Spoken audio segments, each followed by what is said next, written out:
Hello friends, എല്ലാവർക്കും ഒരു പുതിയ വീഡിയോയിലേക്ക് സ്വാഗതം. ഈ വീഡിയോയിൽ ഞാൻ നിങ്ങളോട് പറയുന്നത് നമ്മൾ എ സിയുടെ ഔട്ട്ഡോർ നമുക്കറിയാം, നമ്മളെപ്പോഴും ഒന്നുകിൽ വാർപ്പിന് മുകളിൽ അഥവാ റൂഫ് ടോപ്പിലായിട്ട് അല്ലെങ്കിൽ സൺസൈഡിലൊക്കെയാണ് വെക്കാറ്. ചില ആൾക്കാർ വർഷത്തിൽ എ സി സർവീസ് ചെയ്യുന്ന ആൾക്കാരുണ്ട്. ചില ആൾക്കാർ നമ്മൾ 3-4 വർഷം കൂടുമ്പോഴൊക്കെ ആയിരിക്കും എ സി സർവീസ് ചെയ്യുക. അപ്പോൾ നമ്മളെ ഇൻഡോർ നമുക്ക് അറിയാം, നമുക്ക് എന്ത് അഥവാ സൗണ്ട് വ്യത്യാസം വന്നാലും അഥവാ എന്ത് വന്നാലും നമുക്ക് പെട്ടെന്ന് അറിയാൻ പറ്റും. നേരെ മറിച്ചിട്ട് ഔട്ട്ഡോർ നമ്മൾ തീരെ ശ്രദ്ധിക്കാറില്ല. കാരണം കൂളിംഗ് വരാതിരുന്നാൽ മാത്രമേ നമ്മൾ ഔട്ട്ഡോർ ചെക്ക് ചെയ്യാറുള്ളൂ. പക്ഷേ അങ്ങനെ നമ്മൾ ചെയ്യരുത്. കാരണം നമ്മൾ സ്റ്റാൻഡിൽ വെച്ച ഔട്ട്ഡോർ ആണ് എന്നുണ്ടെങ്കിൽ ചിലപ്പോൾ ഈ സ്റ്റാൻഡൊക്കെ തുരുമ്പ് പിടിച്ചിട്ട് വീഴാനുള്ള ചാൻസ് ഉണ്ട്. ഞങ്ങളിപ്പോൾ ഇന്നലെ പോയ വർക്കിന് സ്റ്റാൻഡിൻ്റെ ഒരു ലെഗിൽ നിന്ന് എ സി മുഴുവനായിട്ട് വീണിട്ട് എ സി ഇങ്ങനെ ചെരിഞ്ഞ് കിടക്കുകയായിരുന്നു. അത് നമ്മുടെ കംപ്രസറിൻ്റെ സൈഡ് മുകളിലായിട്ട്. ഭാഗ്യത്തിന് വേറെ സ്റ്റാൻഡിൻ്റെ തുരുമ്പ് പിടിച്ചിട്ടുണ്ട്. പക്ഷേ അതിൻ്റെ കുറച്ച് ഭാഗത്ത് മാത്രം അങ്ങനെ എന്തോ ഒരു ഭാഗ്യത്തിന് ആ എ സി ഔട്ട്ഡോർ ഇങ്ങനെ ചെരിഞ്ഞിട്ട് നിൽക്കുകയാണ് ഉണ്ടായത്. നേരെ മറിച്ചിട്ട് ഇത് മൊത്തമായിട്ട് പൊട്ടി വീഴാണെന്ന് വെച്ചെങ്കിൽ നമ്മുടെ എ സിയിലുള്ള ഗ്യാസ് മൊത്തം പോകും. പിന്നെ അതേപോലെ തന്നെ നമ്മുടെ കോപ്പർ പൈപ്പ് പിഞ്ചായിട്ട് നമ്മൾ പിന്നെ ആ പൈപ്പൊക്കെ ഫുള്ള് മാറ്റേണ്ടി വരും. അപ്പോൾ നമ്മൾ വിചാരിച്ചതിനേക്കാൾ കൂടുതലൊരു സംഖ്യയായിട്ട് വരും. ഇങ്ങനെ വരാതിരിക്കാൻ അല്ലെങ്കിൽ നമ്മൾ ഔട്ട്ഡോറിന് കേടുപാടുകളൊന്നും വരാതിരിക്കാൻ എപ്പോഴെങ്കിലുമൊക്കെ നമ്മൾ തന്നെ പോയിട്ടൊന്ന് ചെക്ക് ചെയ്യുക. നമ്മൾ വീട്ടുകളിൽ എ സി ആണെങ്കിലും ഷോപ്പിൽ എ സി ആണെങ്കിലും അല്ലാന്നുണ്ടെങ്കിൽ നമ്മൾ വർഷത്തിലൊരിക്കൽ സർവീസ് ചെയ്യുക. ഈ സർവീസ് ചെയ്യുമ്പോൾ എന്തായാലും ടെക്നീഷ്യൻ പോയി ചെക്ക് ചെയ്തിട്ട് സ്റ്റാൻഡ് കംപ്ലൈൻറ്റോ അല്ലെങ്കിൽ എ സി തന്നെ ചില സ്ഥലങ്ങളിൽ കാരണം നമ്മുടെ എ സിയുടെ ഔട്ട്ഡോറിൻ്റെ അടി സൈഡിൽ നന്നായിട്ട് തുരുമ്പ് പിടിക്കുന്നത്. അപ്പോൾ അതിൻ്റെ ഫാനും കംപ്രസറിൻ്റെ സൈഡാണെന്നുണ്ടെങ്കിൽ ഉറപ്പായിട്ടും ആ ഭാഗം അങ്ങനെ അടിയിലേക്ക് വീഴും.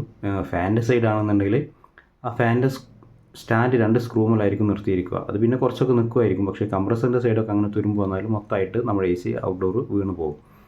അപ്പോൾ എപ്പോഴും നമ്മൾ ഇൻഡോർ ശ്രദ്ധിക്കുന്ന പോലെ തന്നെ നമ്മൾ ഔട്ട്ഡോറും ശ്രദ്ധിക്കണം. അല്ലാതെ കൂളിംഗ് വരാതിരുന്നാൽ മാത്രം നമ്മൾ ഔട്ട്ഡോർ പോയി ചെക്ക് ചെയ്തിട്ട് കാര്യം ഉണ്ടായില്ല. ഇങ്ങനെയൊക്കെ വീഴ്ച സംഭവിച്ചാൽ അല്ലെങ്കിൽ ഔട്ട്ഡോറൊക്കെ വീണാൽ നമുക്ക് വലിയ ഒരു എമൗണ്ട് പൈസ എന്തായാലും ചിലവാകും. പിന്നെ അതേപോലെ എ സി ഫിറ്റ് ചെയ്യുമ്പോഴും നിങ്ങളോട് ഞാൻ എപ്പോഴും പറയുകയാണ്, ശ്രദ്ധിക്കേണ്ട ഒരു മെയിൻ കാരണം ഇപ്പോൾ എല്ലാം നമ്മുടെ ഇൻവെർട്ടർ എ സി ആണ്. അപ്പോൾ അതുകൊണ്ട് തന്നെ നമുക്ക് ഭാവിയിൽ റിപ്പയറിങ് ചെയ്യേണ്ടി വന്നാൽ ഈസി ആയിട്ട് ചെയ്യാൻ പറ്റുന്ന സ്ഥലത്ത് മാത്രം നമ്മൾ എ സിയുടെ ഔട്ട്ഡോർ വെക്കുക. കാരണം ചില വീടുകളിലൊക്കെ നമ്മൾ ഫിറ്റ് ചെയ്ത ടെക്നീഷ്യൻ പോയിട്ടുണ്ടായിരിക്കും. പിന്നെ അത് നമുക്ക് സർവീസ് ചെയ്യേണ്ടി വരിക, അല്ലെങ്കിൽ ഇതേപോലെ ബോർഡ് കംപ്ലൈൻറ്റ് അല്ലെങ്കിൽ എ സി തന്നെ വേറെ എന്തെങ്കിലുമൊക്കെ റിപ്പയർ ചെയ്യേണ്ടി വന്നാൽ നമ്മൾ സ്കഫോൾഡിംഗ് ഒക്കെ ഇട്ടിട്ട് ചെയ്യേണ്ടി വരുന്ന ഒരു അവസ്ഥ വരും.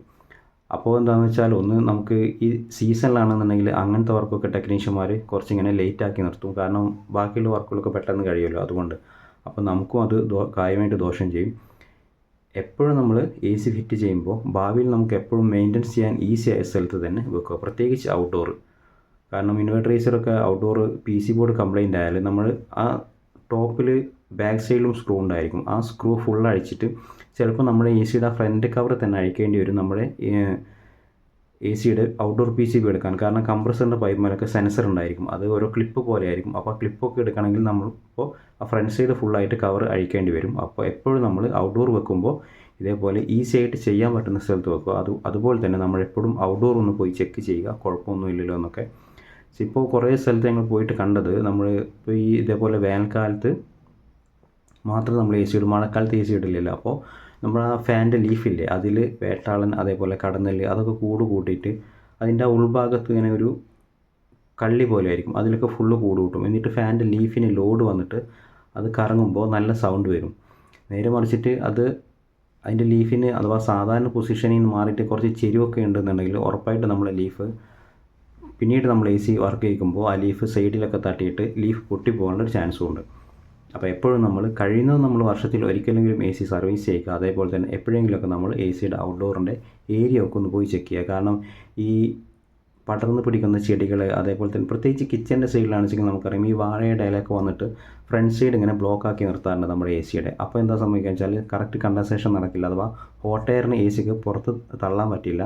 അതുകൊണ്ട് തന്നെ അതിനടുത്ത് വല്ല ചെടികളോ അല്ലെങ്കിൽ വല്ല ഇലയൊക്കെ വന്നിട്ട് നമ്മുടെ എ സിയുടെ ഔട്ട്ഡോർ സൈഡിൽ ഇങ്ങനെ ബ്ലോക്ക് ആക്കി നിർത്തുകയാണെന്നുണ്ടെങ്കിൽ അതൊക്കെ കട്ട് ചെയ്ത് കൊടുക്കുന്നത് നന്നായിരിക്കും.